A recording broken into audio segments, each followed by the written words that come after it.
Poco A Pro Max က A7 Edition ရှိလားဆိုတော့မရှိဘူးเนาะ A7 Pro တို့ A Pro ဒီ Pro series တွေမှာပဲ A7 Edition ထွက်ပါတယ်ဒီနေ့ A7 Edition ကတော့ဈေးနှုန်းများပါတယ်ပြီးရင် Poco S7 နဲ့ဆိုရင်ဘယ်ကပိုကောင်းလဲဆိုရင်တော့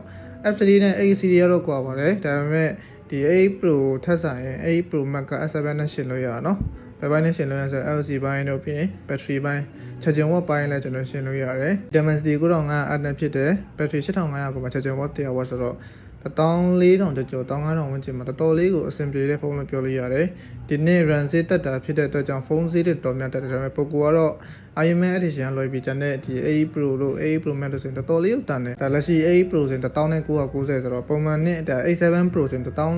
13,990လောက်ဈေးပေါက်တော့เนาะဒါပေမဲ့ဒီနေ့ကတော့1990 RAM 8ဖြစ်တော့ပါเนาะအရင်နေ့တော့ RAM 12ဒီနေ့တော့ RAM 8ပြီးရင်8512ရဲ့တွဲ512ဆိုပြီးတော့3မျိုးထွက်လာပါတယ်ပြင် Double 4 Pro နဲ့ 8 Pro Max ဘယ်ဟာပိုကောင်းလဲမေးနေကြတဲ့သူတွေအတွက်ဒီ Stable နဲ့ Global တော့ကျွန်တော်ရှင်းဖို့အရင်ခက်တယ်เนาะ Stable တွေကတော့ performance ဦးစားပေးတယ် Global တွေကျတော့ဒီ performance ပိုင်းရောပြီးရင်ဒီ banking app တွေ warranty ပိုင်းတွေတော်တော်လေးစိတ်ချရတဲ့ပိုင်းမှာသွားပါတယ် Global ထဲမှာ